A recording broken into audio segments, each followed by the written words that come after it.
Photographer. I graduated college with an art degree, so obviously that puts me at a disadvantage. Volkswagen Jetta lease. Beard wax. Spotify Premium.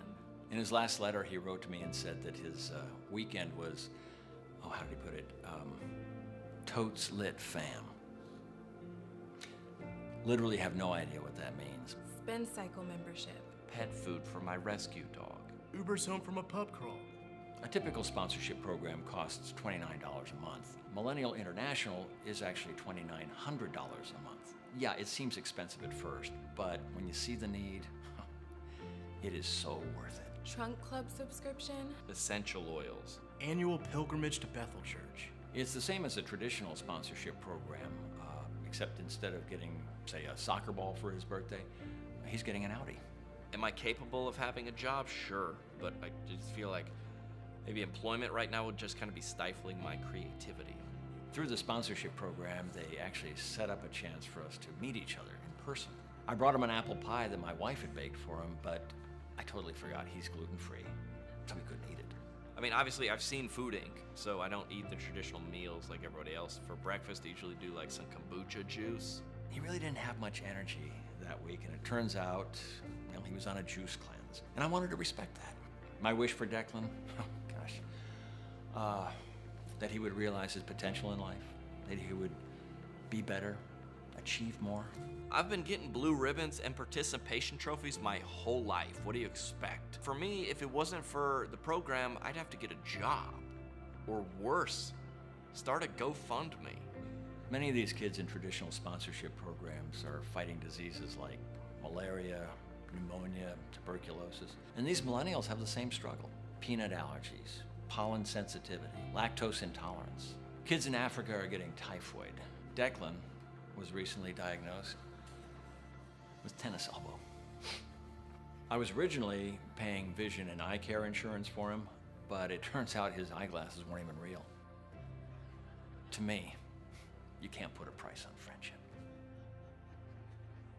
Join me in sponsoring a millennial today and help us. Help us. Help us. Help us live the lives we portray on Instagram.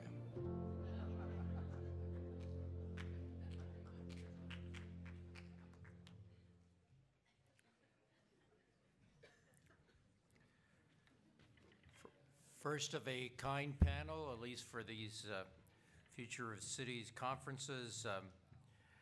Moderator is Gustavo Herrera of Young Invincibles. Three speakers, Luke Watson, Community Development Director for the City of Temecula. Cynthia Mejias, a WRCOG Public Service Fellow for the City of Corona. And Naomi Soto, excellent UCR Public Policy major, and Randall Lewis, Health Policy Fellow for the County of Riverside. It's yours.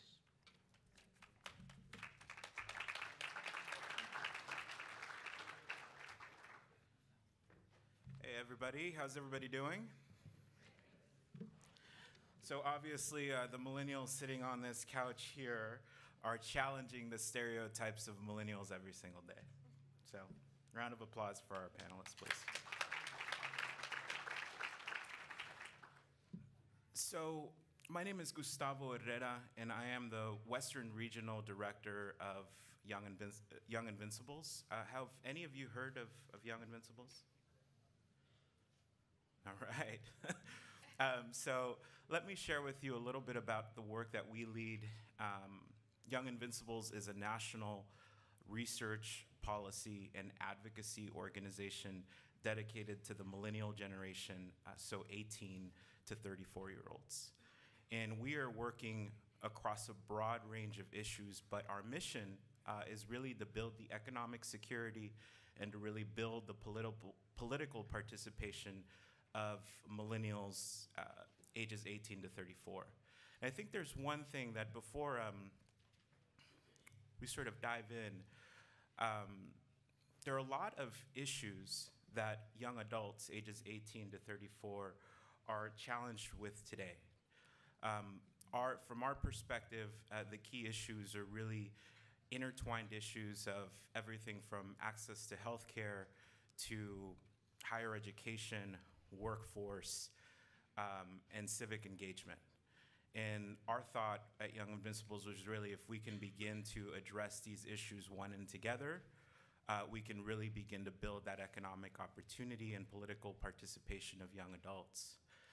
One of the things that I want to flag before we dive into the conversation is really think about this range of age, 18 to 35 years of age. It's a little unclear exactly when the millennial generation begins. It's somewhere between the 1980s, folks who were born between the 1980s and the year 2000.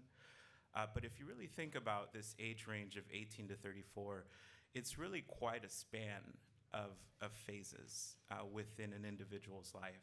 We're really talking about young adults who may or may not be in college. We're talking about young adults who've just completed college and are trying to find a job, or folks who are trying to buy their first home, have had kids, and are looking to really begin to build a family.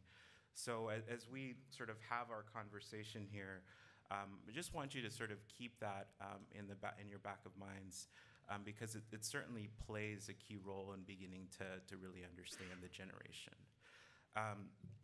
So without further ado, I'd love to start with really just beginning to introduce our panel. So if we can you tell us a little bit about yourself, your professional career, and really your path to your position today? Yeah. Hi, Gustavo. Thank you for having me. So, like I said, my name is Naomi Soto, and I'm a Randall Lewis Health Policy Fellow in the Public Health Department here in Riverside County. I'm also in the inaugural cohort of the School of Public Policy Masters in Public Policy program. But a little bit more context for me. So I'm in English and journalism, major graduate from George Washington University. So I'm originally from the East Coast. I've been lucky to call Southern California home since 2011, much to my mom's disappointment. But I've lived all around the country, and for me, what it is really kind of driven my work is the role of health policy and really marginalized communities. So how do we play a role in terms of messaging, research, policy analysis, and really getting the feedback of the community to drive those needs? So looking ahead, I'm really interested in kind of healthcare disruption, everything from how are doctors making choices about the care that we need and how patients are choosing the care that they need, right? And all the kind of policy implications that exist there. So I'm in the millennial hat in that I'm very much interested in the future of healthcare and making sure that we have people who are going to be utilizing that care driving that conversation. Hello, everyone. My name is Cynthia Mejia. I am originally from Los Angeles, California. I grew up commuting to schools, starting from middle school to high school, to junior college, as well as to work. I went to schools that were all at least 20 miles range from where I lived. I moved out when I was 18.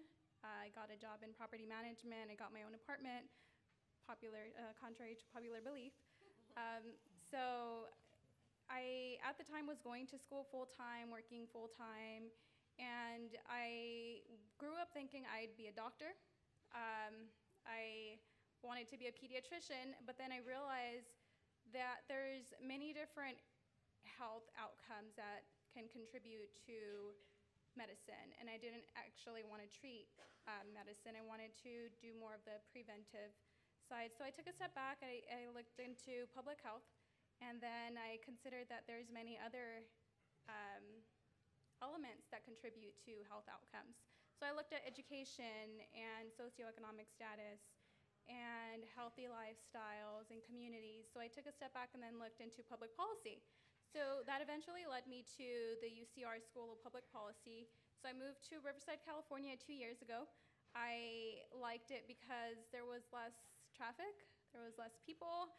I grew up in LA, so as you can imagine, I was commuting from downtown where I lived to Pasadena in a daily commute of at least 35 to an hour during traffic rush hour. So I was really happy and refreshed to be out here in Riverside County having less traffic. And I studied public policy focused in economic policy and institutional processes. I am very happy to continue living here. I've decided to stay in Riverside County. I feel like there's a lot of growth going on. There's a lot of potential for growth. And I think Riverside County not only is the fastest growing county in the state, but it's the future of California. It's where a lot of people are going to have to move as the coastal communities are increasingly filling up. So I'm glad to be a part of this community, and I feel like there's a lot of potential for change. I've had the opportunity to travel and live in Europe, so I've seen a lot of different communities and the kind of communities that millennials are interested in. And I'd love to just bring that knowledge and that research back into the community. So. Good afternoon, everybody. My name is Luke Watson. I actually am gainfully employed, but my colleague is going to be over here signing up for sponsorship programs if you still feel so inclined to do that. So I've lived in Southern California my whole life, between Riverside County and San Diego County. I love this region. I love to work on it. Hold a bachelor's in public administration from San Diego State and MBA from Point Loma Nazarene University. Have been working with the city of Temecula happily for close to 12, 13 years now, currently serving as the Director of Community Development. During that time, we've had some really great opportunities, some great successes to implement many of the things that we've been talking about here today in terms of the built environment, in terms of mobility, in terms of smart growth. We've had a lot of success with a number of plans we put together that have actually come to fruition. They haven't just sat on a shelf. And I'm really hoping to discuss some of those here today to kind of give maybe a case example. I know we've been talking very high level to this point about some of the things that can be done and how they can be done. Hopefully I'll be able to shed some light on some things that have been done, good and bad. So yeah, that's what I hope to contribute today. Fantastic. Well, thank you so much for sharing. We clearly have an amazing panel here. Folks who, as I mentioned before, are really challenging this millennial stereotype and are really pushing our generation forward. Part of what I'd like to do is share some of the data and the research that we as a national organization are really seeing related to young adults. Some of our latest data shows that young adults ages 18 to 34 are making less money today than our parents did when they were our exact same age. Our data also shows that young adults are graduating from four-year universities. I'm sure you have all heard this data point, but with approximately $21,000 in debt in the state of California. If you take a big look at the United States, we're really looking at approximately $33,000 in debt per student, and that's for a four-year degree. And what we're also seeing is really young adults are being forced to do more with less. And we see all sorts of really, really great videos that are going viral across the internet.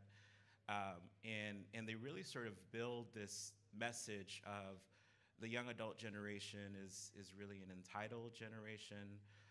It's a generation that is not willing to really roll up their sleeves and do the work to move up in these corporate ladders. There's sort of very specific images that are out there, and I'm very curious to hear from our panelists how you interpret those cultural stereotypes and your perspective on it. Sure. I guess I'll start. When I think about that, I think it's kind of the classic struggle or discussion that older generations have about younger generations. When I see the video here, it seems that there's just a basic misunderstanding or about the younger generation. And I think it's classic. So sometimes I think, well, what if the boomers' parents were able to make a video like that about them during their time in the 60s, what that video would have been like. So I think it's really just, it's normal. It's normal. The two stereotypes that I hear most is that they're entitled and they're tech savvy. The tech savvy thing is obviously a positive. The entitled thing I don't think it's meant to be a positive connotation. I'm not sure really how to address that. I'm not sure. I think of millennial generation and the dramatic headwinds, particularly economic, that they face with student loan debt, and then exiting school with that student loan debt into the Great Recession was when the vast majority of millennials, started graduating school. How do they square those two things together? I mean, that's a double whammy that certainly boomers and Generation X and the silent generation, the greatest generation, they didn't have to deal with that. They had expanding prosperity, while millennials have had, somewhat shrinking prosperity, less options, more challenges. So, I don't agree with all of the stereotypes, and generations are products of their time. So, I mean, basic human needs are basic human needs. We're all the same. We want security, we want to raise a family, we want to have a good job, want to own a home. That doesn't change. But what does change is the world around you. So the big one, obviously, being technology. Millennials have had technology in their faces since they were born, and obviously that's going to give them a different perspective on how to operate in the world. And in my opinion, that's a good thing.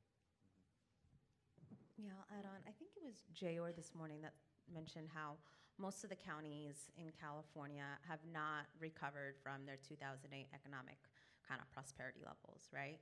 And so if we think that on a community level, I mean, we could say the same on households and families and individuals, right? There's a lot of families that have not kind of recovered from where they were in 2008. I graduated in 2008, so that was a rough year to graduate college. And I know my colleagues and my peers, we've also kind of, just in the same way that counties have had to innovate and kind of vision what they thought their future would be and what their expectations were, I think millennials have been doing that on an individual basis, right? So we're rethinking what our careers are looking like. We're rethinking when we want to get married and have children and buy a home. It's not that these things are impossible, right? But it looks different, and it's a pivot from what our parents were, for sure. I think the kind of the framing is interesting. Instead of saying different, we're saying they're worse, right? The choices that they're making are worse than their parents, or their parents are making better choices. So I think there's different kinds of goggles we can wear in terms of valuing how millennials are making choices for themselves professionally, personally, and economically. And just in my circle, so in my close circle of friends in high school, and my close circle of friends in college, none of us have had any children. There's one that's married, but most of us are all really happy professionally. These are rational choices that we're making. We're not like, oh, this is what the economy has given us. We're just gonna sit and wallow for 10 years until the economy recovers and bequeaths it to us, right? No, I mean, we're making rational choices that we find fulfilling. So I think there's an opportunity to value that perspective. Yeah, I absolutely agree. It's interesting to understand the broader scope of our economy and how the recession hit and a lot of millennials were graduating. I actually had the opportunity to work with students at the School of Public Policy at UCR as a Dean's Ambassador. And part of my role as an ambassador was to work with current students in public policy who are interested in going back to the community and making change, affecting change, and they are increasingly socially aware of history, of the recession, of economics, of communities and what builds communities. They're data-driven, they're fact-driven, they're inspired, they're motivated, and they're not just, entitled, but the fact of having technology all of their lives has served as an instrument. And there's a lot of students that are, waiting to affect change and to go out into the workforce. Unfortunately, at the time, there's, not a lot of great opportunity in the job market as we speak, and some of the students that are graduating are facing troubles finding good employment. And if there are opportunities for employment, they require a skill set that a lot of the graduates don't have. So part of my working with the School of Public Policy and the ambassadors was to look for ways to strengthen those skill sets as before they graduate, to give them some leeway into the workforce. So we had a lot of students going through an internship program and then looking for fellowships that would give them some of, not only a step into the door with these jobs in public service, whether they were at the county, at the city, with partner agencies, or, in different areas, whether it's in NorCal or Southern California. But a lot of it is just, I think for me, motivating, because the students are not only data-driven, but they're aware of what's going on, and they want to affect change. So I wouldn't, a lot of the stereotypes are that millennials are entitled. I would definitely challenge that, given that there are a lot of students that are not only aware, but they want to, and they're ready to affect change. Please. Absolutely. I think it's so inspiring to hear everything that you're sharing here today. A little bit of background on the name Young Invincibles. So part of why our founders called our organization Young Invincibles was because that's really the term that insurance companies use to refer to 18 to 35-year-olds. They're young, they're invincible, they don't care about health insurance. And part of it was our organization, our founders, saying exactly what each one of these panelists are saying here. We do care, there's a challenge in front of us, but we're gonna come together as a generation, as a community, to push things forward. Hence the name Young Invincibles. And our first battles were really focused on ensuring that young adults could stay on their parents' health insurance up until age 26. And that was a fight between all of the generations, I think. As you mentioned, Luke, these are challenges that are intergenerational challenges.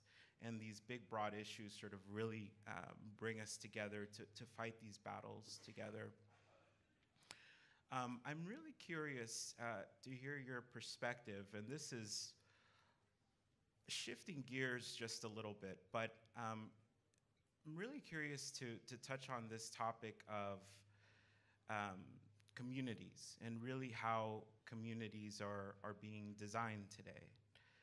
We have a generation who have new interests, who live different ways. I mean, I think we've talked about all of this through today's conversations.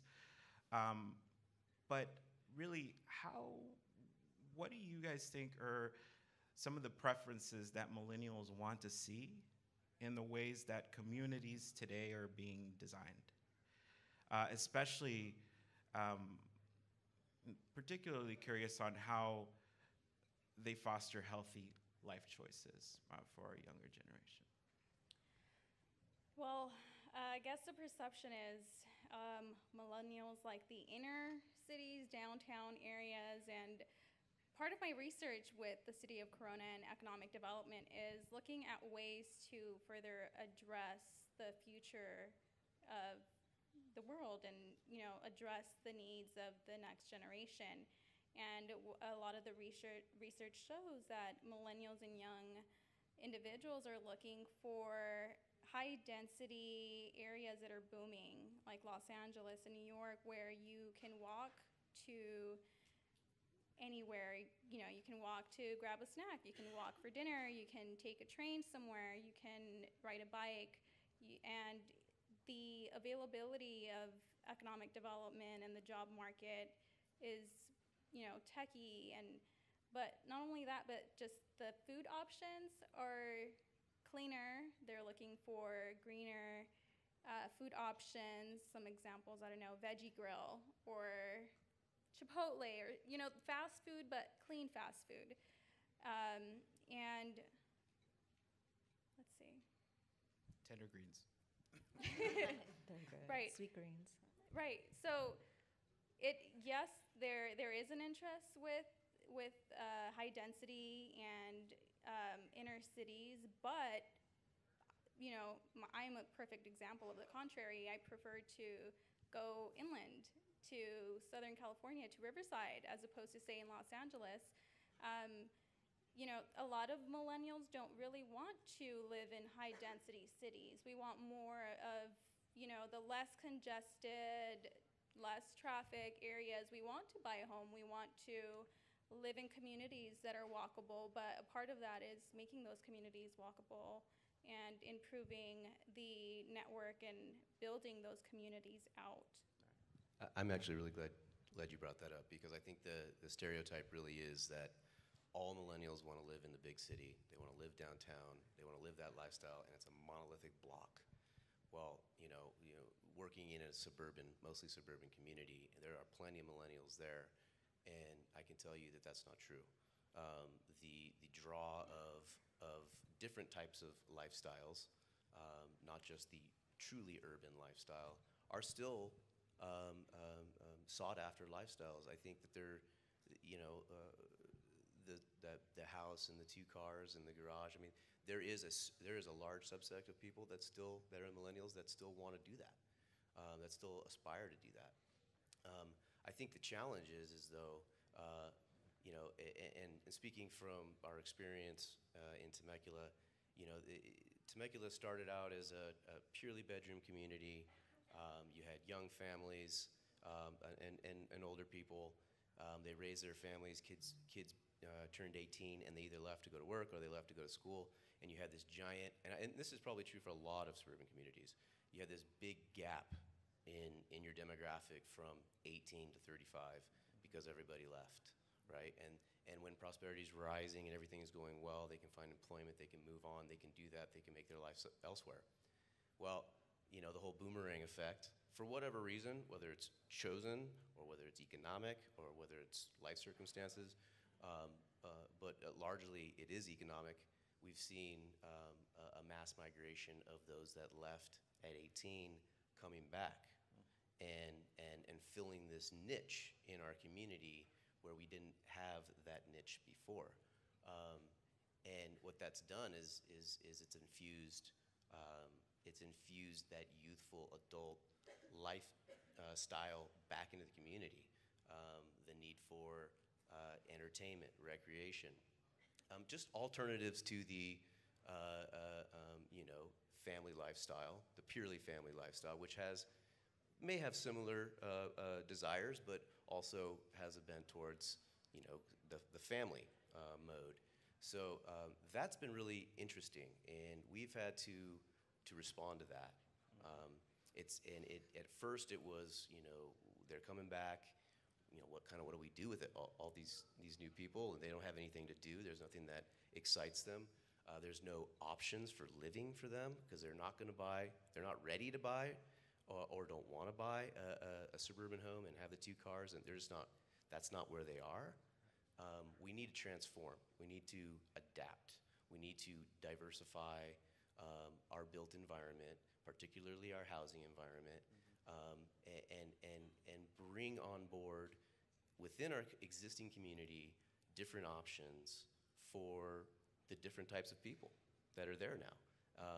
And we've had a lot of success with that in our old town. We invested a lot of money in affordable housing right next to our old town to give it that truly, you know, urban walkable environment. We were lucky enough that Old Town is a grid of streets pattern, which is critical, in my opinion, for any walkable environment. If it's not a grid of streets, you know, you got a huge uphill climb. We've also, just north of Old Town, a 560-acre, what could be considered as an underperforming, probably the original commercial district of the community, those strip centers and some light industrial, and it's kind of confusing to move through it because of the way the streets are laid out. We laid over the top of that a specific plan that essentially, if it's built out to the plan, would completely transform that environment into an urban environment. I mean, we're talking major upzone up to 8 stories, a new in lieu fee to build a grid of streets over time. But that's right next to, right next to the typical suburban environment. And if you looked at, I know we got a lot of planners in here, if you look at Temecula and the way we've thought about this, the transect zone, you have wine country, which is extremely rural, and then you start to move into the suburbia and it's larger lots, and then you move closer, further west, and then you get to two smaller lot track home development and your power centers, and then we have the freeway that goes north-south through, and then on the other side of that, we've almost zoned the entire other side of the freeway to this mixed-use urban environment, and we've done that for a lot of reasons, but largely because we have a community of people, a new filling of a hole in our demographics that they need options. Yeah. They need options. They may not want to live in this urban lifestyle, or it may be a health reason that they want to live in a walkable environment, or it might be economic. It's cheaper to live and work in the same place, to be able to walk around, and it kind of fosters that type of environment, which is different from the rest of the community. And Luke, I was just in Temecula. I will testify they have just an absolutely amazing scene down there. Spent some time wine tasting with the girlfriend, followed by a hot rod show in the afternoon, and then a great, had one too many drinks at Blackbird, a restaurant there, had a great time. But there's just so much being offered there. I can personally testify to what you're sharing here, so. Yeah, I agree, but I will say I kind of disagree a little bit with some of the stuff that, or maybe the stereotype that we're talking about a little bit in some of these things. I agree that millennials who are living in these kind of suburban cities or kind of these like medium-sized cities are looking for characteristics maybe that you would find in an urban setting, right? So we want to be able to walk to dinner. We want to be able to see a show on a Tuesday night. Like that's actually a good criteria for me. I'm like, can I do something fun on a Tuesday or Wednesday night? Like, how possible is that? Or, kind of what are your lunch options? And I think those are things that you don't have to kind of completely transform a medium-sized city to try to be San Francisco or Chicago or LA, but we can kind of incorporate those kind of daily habits and characteristics that residents in those major cities can do. And I think there's something to be said for that. I would challenge, though, at least for me personally, or I guess I am reflective of the not buying the home or choosing not to buy a home. I mean, and this is just me personally, like nothing seems more overwhelming than like yard work on Sunday and like taking care of plumbing. Like, oh, just maybe years and years from now, but no thanks. and that's like my value set, right? Like that's how I'm choosing to invest economically in my community. It's through like great dinners. I am that person who like rather go out to dinner than have those other things. And so I think it doesn't have to be the wrong choice, it's a different choice, right? And so I think that mixed housing options, mixed lifestyle options within one city is so crucial to be able to recognize that, if you have a bunch of 28, 30-year-olds who aren't buying homes, they're doing other things in your communities. And if you don't have those other things to offer them, then they're gonna do it elsewhere, right? So being able to think of how people spend time and really giving them a wide variety of options. Interesting. I'm curious, we've talked a lot about communities, and I'm really curious to hear from our group here. You all are invested in your communities. You're thinking about the future of your cities. you're thinking about how you can help shape the future. What do you think we can all do to help this generation, to motivate this generation to be more engaged, in the political process, to be more engaged in thinking of how to build communities together?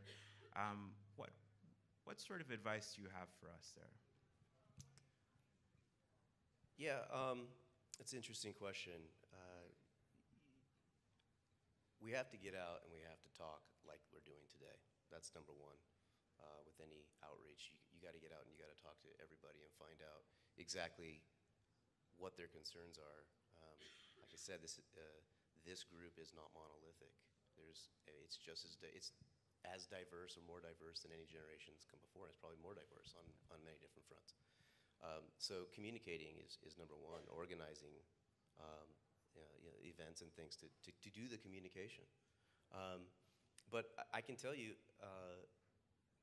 from what I've seen and what I've experienced with millennials, working with many of them, whether in my organization or outside my organization, is that they're engaged. They actually are engaged. They've come of age in such a time that it almost demands it, that they stay engaged. And I'm always very impressed by the level of optimism. And sometimes I wonder, well, maybe that's just a function of being young. But I don't know. I don't think so. I like to think that it isn't. And the optimism I see amongst this generation is really impressive.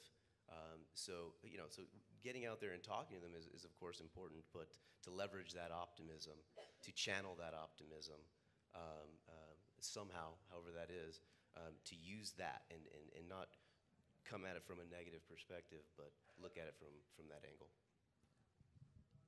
Yeah,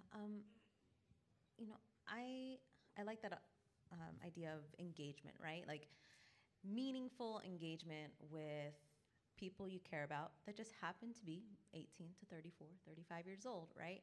And what kind of support and mentorship or guidance or just hearing them out, right? And so, Gustavo, you mentioned, politically or socially or kind of professionally. I mean, we all engage with so many different types of people, right? And so I think there's, when we put some intention with what that engagement looks like, there's the opportunity for those one-to-one conversations or those small group conversations can be so powerful, right? So if you see someone who, they say that, particularly like women, right? Women need to be encouraged to run for office 8 times before they even really consider. And so it's multiple touch points. It's not just one conversation or just, at the end of one meeting saying that was great. It's really encouraging people intentionally and planting that seed and investment in leadership opportunities in your community.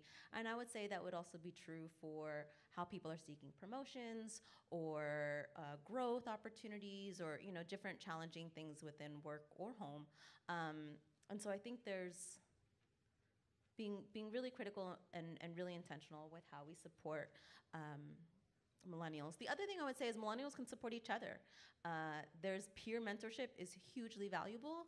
And so I think there's, just peer mentorship is a great opportunity. I think too, I'll echo the mentor comment, not only amongst your peers, but I'd say to the older generations, if you see a promising young millennial, you don't have to recreate the wheel. This is on how we encourage this. Talk to them, go to them, engage them, because sometimes it's difficult for young people to approach people and say, will you be my mentor? How do you engage that relationship? If you see someone who's promising and you're willing to do it, don't be afraid to go and talk to them about it.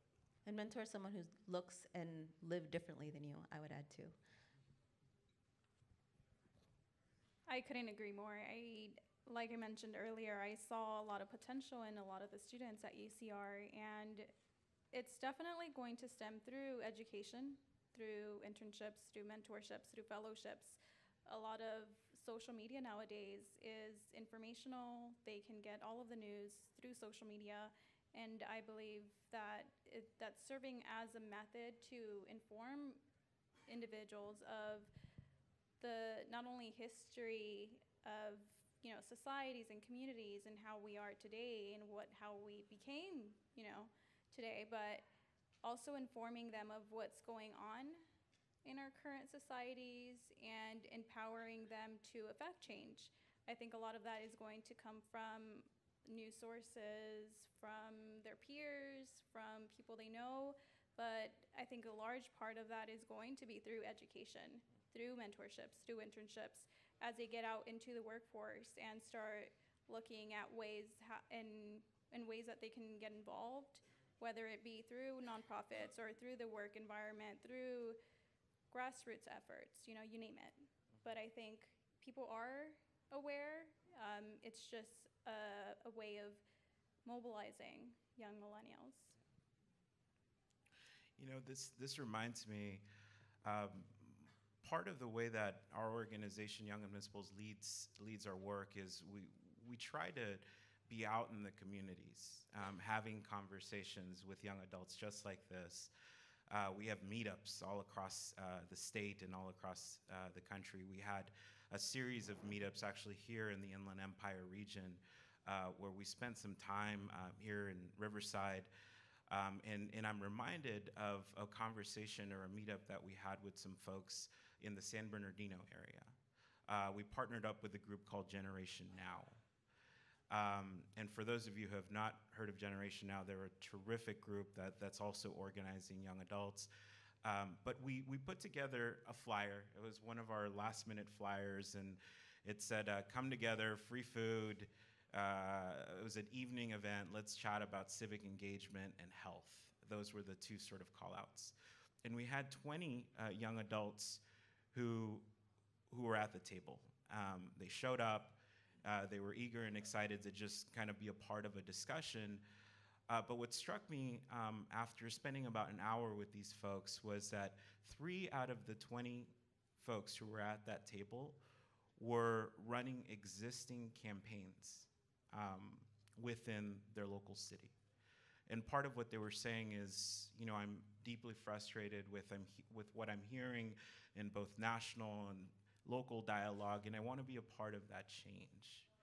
And I think the only way to do it is really to start my own campaign and be a part of that change. And as you're sharing what you just shared, I think that's one of the constant points of inspiration for all of us. Is there are folks out there who are young and are looking for a mentor, who are looking for an opportunity to be able to lead within a community in many of the ways that you all are leading in communities today. And I guess I just want to sort of summarize for the group here that, and it's really comments that you all shared, is if there are opportunities for you all to connect with millennials that you know, folks that you see who are promising, who are hungry, who you feel like need help, make that connection. There are young folks who are eager and wanting to be a part of that change. So I want to thank our panelists for today. Thank you for everything that you've shared with us today. And I also want to thank everybody here for giving us the opportunity to join you today. Yeah. So with that said, we want to open up for questions. Any questions for us?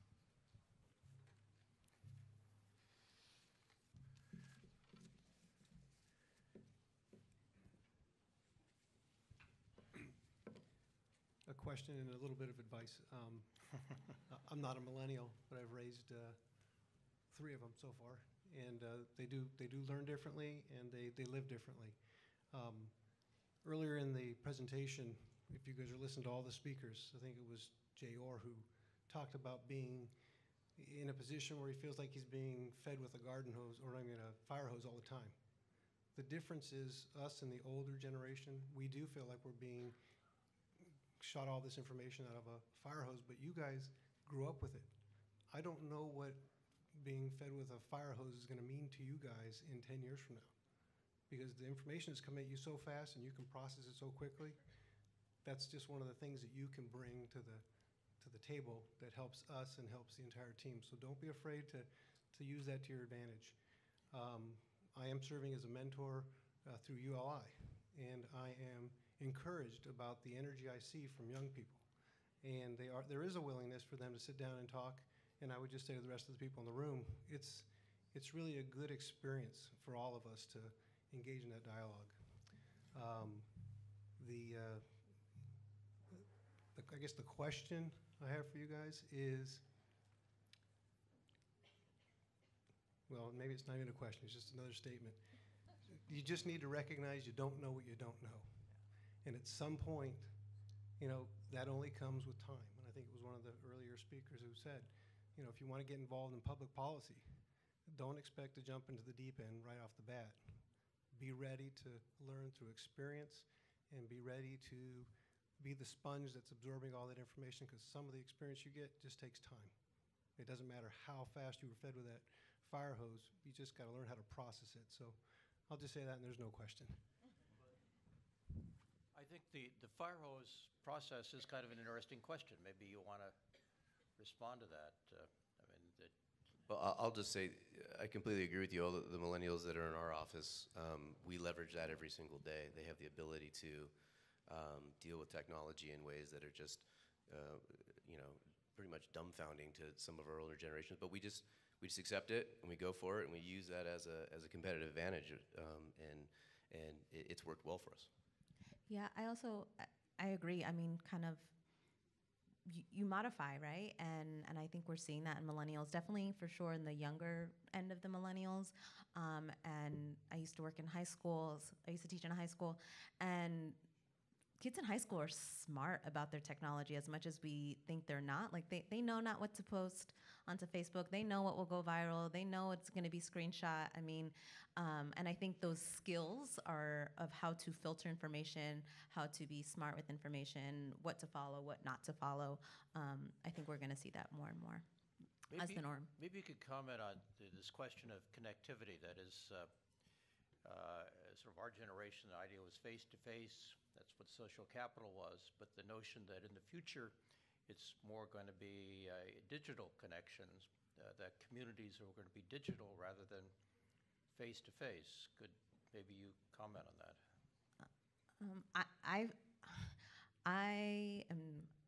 I love tech, and I really value the role that technology has in facilitating conversations and relationships that aren't face-to-face, right? And so being able to maintain relationships in other cities and other regions and learn from those other places, even if you can't afford to go to that meeting in Chicago, you can, Skype with someone who went there and get their presentation notes. I mean, I think there's a lot of opportunity to engage in spaces that you can't be physically, and I think that's something that our parents for sure didn't have. Yeah, I totally agree. When we talk about the digital era, a lot of interviews nowadays are conducted via Skype or FaceTime, and I think that's definitely going to change the perception of relationships. But I do still think that face-to-face interaction and being, with whether it's an interview or whether it's in the workplace, I do think that young individuals still need to establish those relationships and go out of their comfort zones. And I think a lot of us are maybe intimidated to go and seek advice from the city manager, the mayor, some director. But I do think individuals do need to step out of their comfort zones and seek advice or ask questions. I think a lot of millennials are sometimes shy to ask questions. They feel like they can find all of the answers online, and that's something that we are working on. I myself do that. It's true, you have all this information at your fingertips, and you sometimes feel like you can find everything online, but not everything, including just the inner workings of local government, for example. a lot of that knowledge and information comes from the experience from other members in the workforce. And whether it's someone that's been working in the environment, in the agency for 20 years, they're gonna have information that's not easily found in the internet. So finding information online is definitely a tool. As I mentioned earlier, it's a resource, and we are able to condense and retain a lot of information just easily and quickly, and to translate that into very small information and data. But I would still emphasize the importance of face-to-face interaction and relationships in the area of, digital and tech.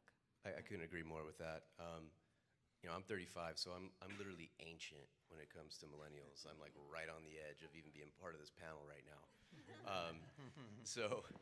I'm right there with and I you. think that, We call them cuspers. Cuspers. All right, that's a new term I learned today. All right. I think the opportunities are endless to connect and learn and grow via technology, but I absolutely 100% believe nothing beats interpersonal face-to-face communication for building long-term relationships that you'll be able to go back to over time and still have something there to go to. For any millennials out there, I know they're very used to interacting over technology, via technology, and that kind of, I think, I would hope it doesn't, but I'm afraid that it might diminish the interpersonal skills in the face-to-face, and that they should really focus on that. Just one observation as a professor. I've asked this question: where do you get your sources of information? Where does news come from? I can't find a student that physically reads a paper, but you also can't find a student that goes online to read papers. That the information to pay attention to in terms of news doesn't come from what used to be the old source of where do you get your information from? The news information. Well, everything is online. All the news sources, even when I was in college, all of the journals and databases and news articles, they are in online databases. So everything can be found online, but you need to distinguish, obviously, the difference from factual sources and non-factual sources, and reliable information and non-reliable information. But it is true, a lot of the information nowadays has been translated into online documents. When I was growing up, we still had encyclopedias, so you could, easily go look for information and look through the encyclopedia. Now we have Wikipedia, which is obviously not, a reliable source. It's a great starting point, but everything is online, and I do have to admit I get all of my information from online sources. Yeah. Well, I think that's the Yeah. general response. Questions? Can I just add one thing? I happily get my news online, and we can get it through immediate notifications, and we get it much faster, and we don't have to wait until the next day. And so, yes, I think we have to have a smart relationship with tech, but we have to have some type of relationship with tech, right? And I'm probably an anomaly in terms of news, but we also have to support local journalism and national journalism. So I think there's how we get our news, but also like how we support our news too is important. I just want to add one more thing. You touched on the speed of information. I still get a Sunday newspaper delivered to my home. Mainly it's because my girlfriend loves the coupons inside of it, but by the time it gets to my house, most of the articles, they've been posted for 12, 15 hours, and they've been read. So that bit of information I think is key too. Question? Yes. Hello, just to comment on what you said, I did ULI last year, the mentorship program, as a mentee, so it was a great experience just for those who want to attend. And to add on, sorry, and then I'm going to go and ask. Another thing, what you said about us not knowing that we need time and it's okay to admit it. Yes, it is true, there are things we don't know.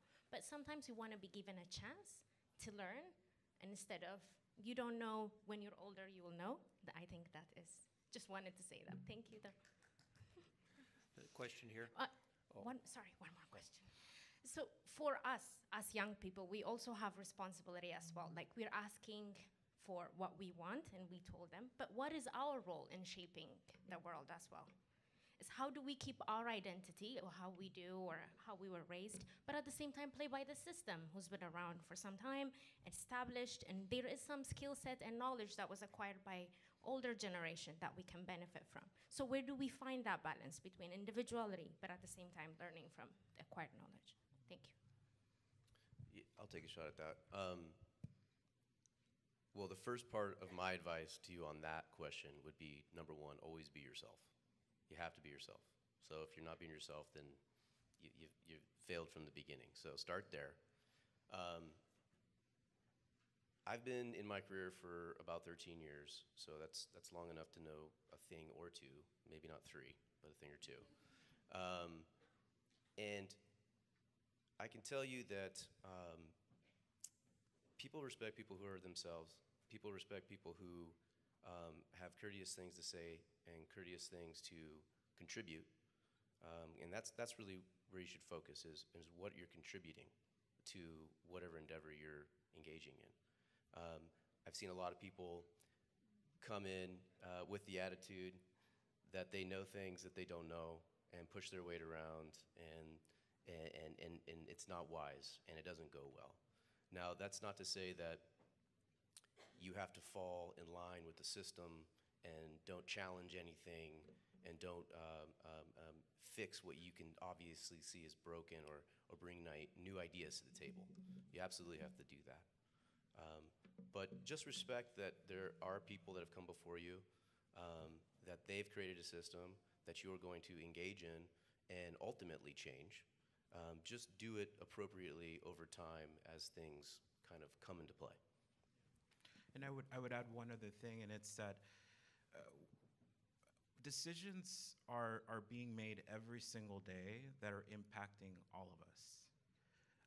And it's important to figure out locally, statewide, federally, where those decisions are being made, and offer your voice, offer your perspective, because those decisions will get made either way, but you can play a role in shaping that decision.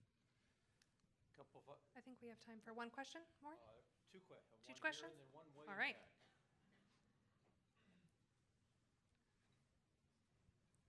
So here's a plot twist.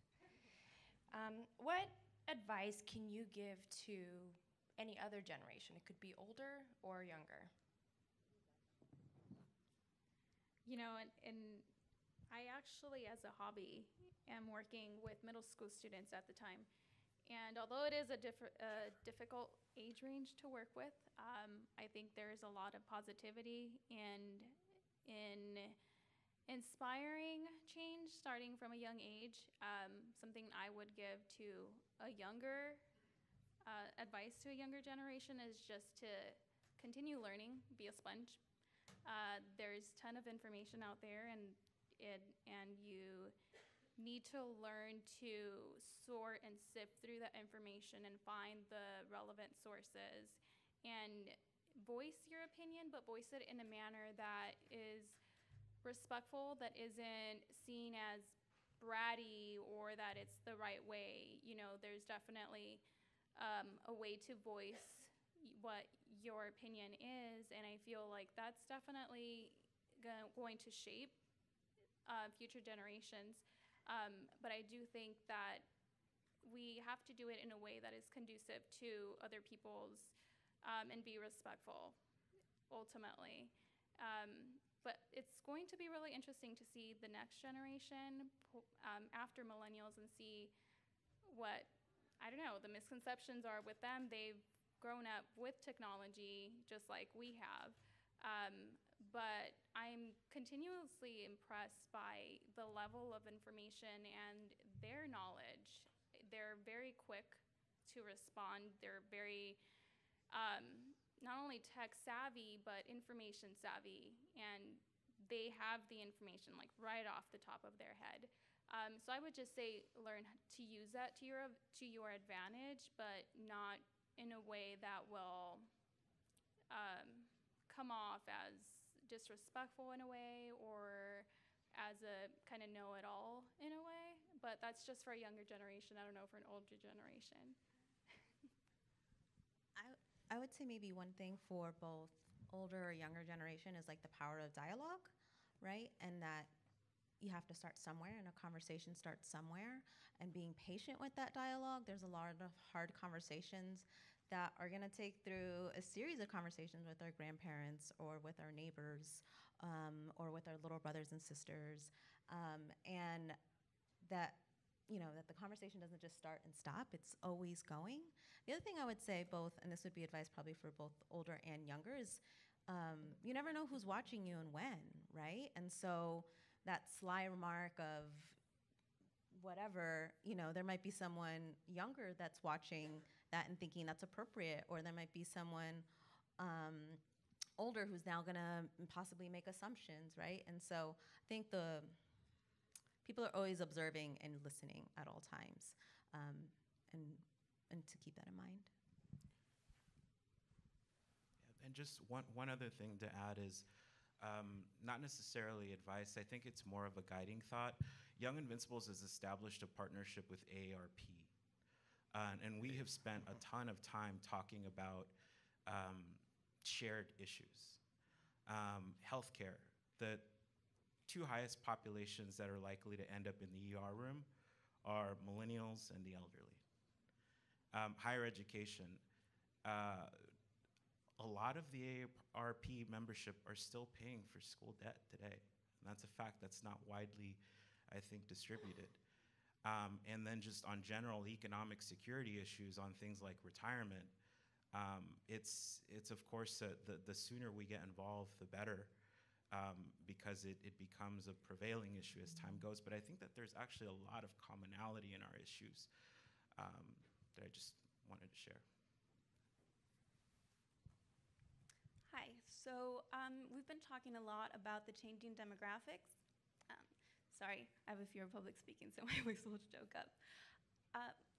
I'm from the Coachella Valley, and it's mostly caters to the boomer generation. So most people my age, when I graduated high school in 2010, we're not coming back.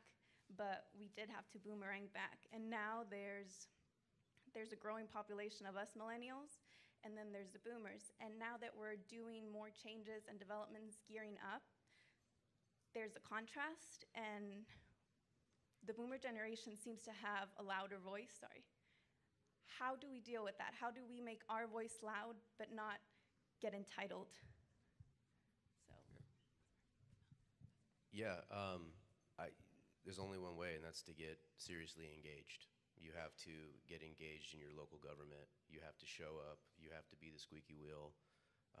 You have to speak your piece. You have to tell them what your concerns are, what you want, and that would be my best advice for you on that front. And we've seen that work. I've seen that work before, whether it be your generation, our generation, or just any group that wants to get something done or get the attention of the people who are making decisions.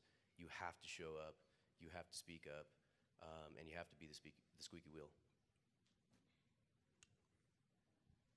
Yeah, and I think also it's important that we move away from this our generation versus another generation. I think so much is accomplished together, or so much more is accomplished together. So also figuring out if you can be a voice within a broader coalition of voices, that's a powerful thing. Yeah. Coming now near to the close of this conference, we do have the raffle, which will follow the wrap-up. A couple of very quick comments, and invite the three moderators up. One, this is really for Walt or Luke. I saw your mayor here earlier. Do you want to recognize? I'm not sure if she's still here, but do you want to introduce the mayor of the city of Temecula? The mayor of the city of Temecula, Mary Ann Edwards, she had to leave for another meeting. But she was here. She was here. Okay, good.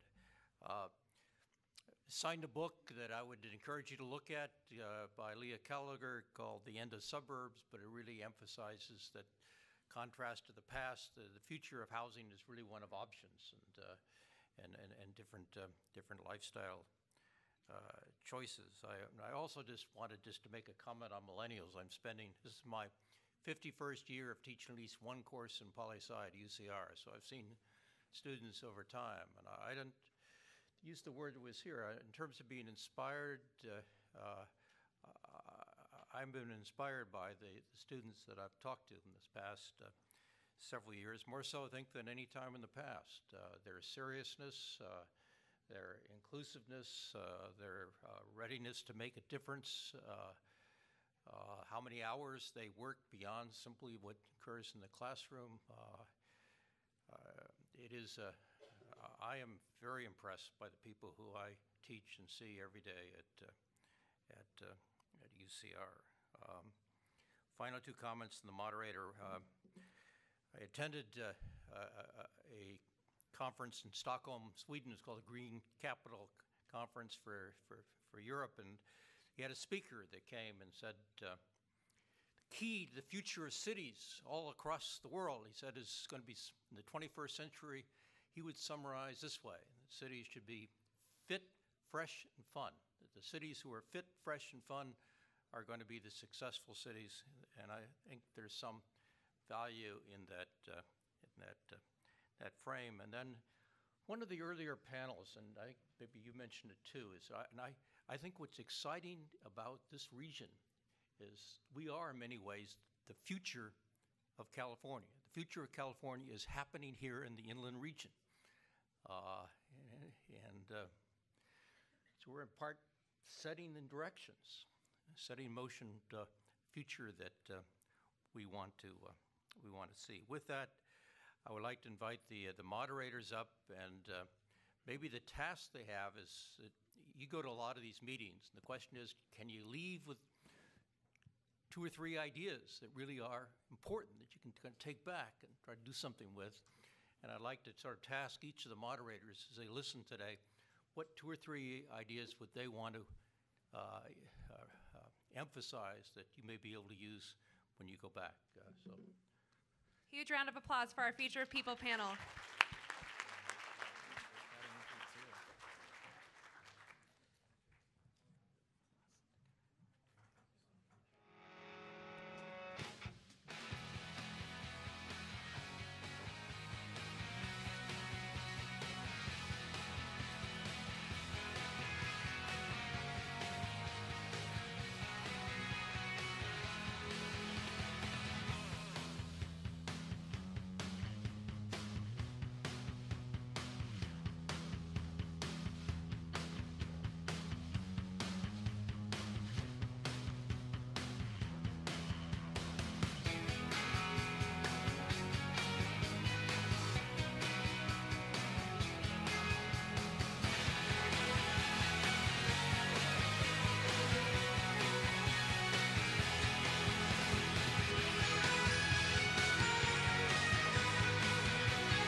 We don't see this as a long session, but I think it really is important. The moderators had a chance to listen to the comments this morning, and maybe we'll begin in the same order that we had the panels and ask Michael to start. 2 or 3 ideas that were important that you would like people to take back to wherever they came from.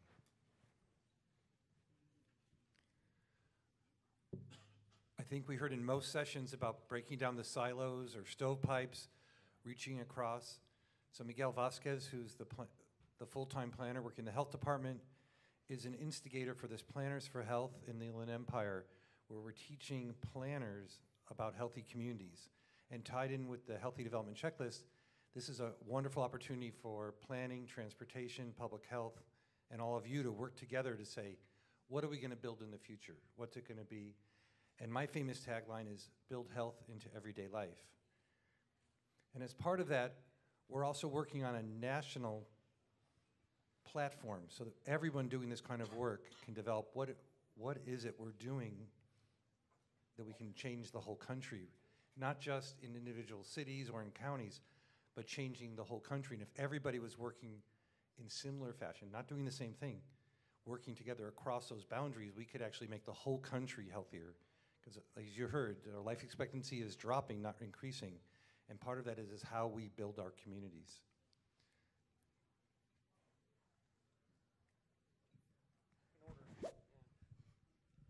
So in order, that makes me next. And on the notion of how we build communities, I think the three big takeaways I'd hope to share. The future is going to be very uncertain. There's so much change happening. Again, I keep thinking about what it must have been like as the automobile was coming online. And people were looking around going, oh, how cute. It's such a neat little contraption. And look at how much our world has changed because of that one invention. We can be certain that the future is going to be very, very different. So what do we do about it? When we're making decisions about investment, both public and private, I think it's very important to be thinking about flexibility in design, flexibility in spaces. I just can't emphasize that enough because we don't know how different it will be and what additional use or utility we're going to need out of our places. And as Chris Gray mentioned earlier, I think it's a really important point as well to be thinking about developing partnerships. We can't do any of this alone, and these issues that we're going to be facing and addressing are not going to be unique to our individual cities. There can be regional, statewide, nationwide issues and concerns and trends that we're all going to be facing the same thing. The final thing I guess I'd say is take some risks. Don't wait for this new future to happen to you. Don't wait to be in a position of having to catch up. Don't wait to be in a position of trying to figure out how to deploy somebody else's great idea. You know, we in the United States, we embrace entrepreneurship, right? And we give high fives to people who have started multiple businesses and they've failed. Good job, you know, way to take some risks. Well, I think it's time for our cities to do the same thing. Let's take some risks, try some things. If it doesn't work, it's okay. We can pick up the pieces, learn from our mistakes, and move on and go and do something better or new or different. And I think I would just add in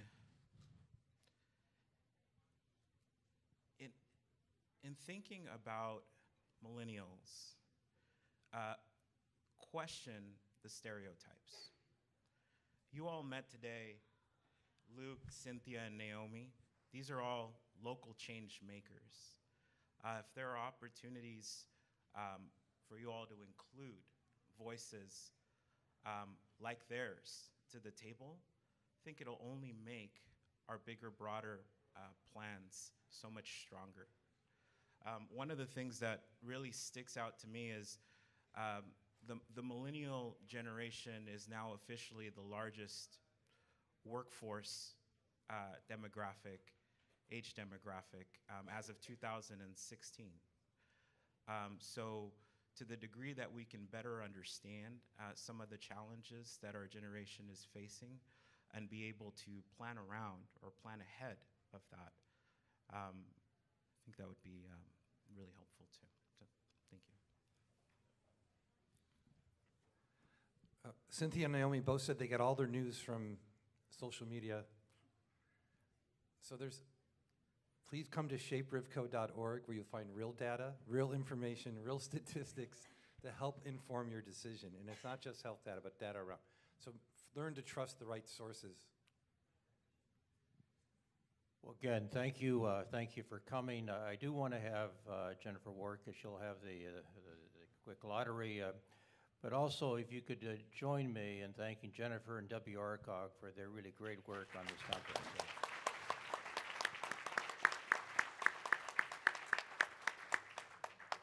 All right, you feel free to stay there while I close out.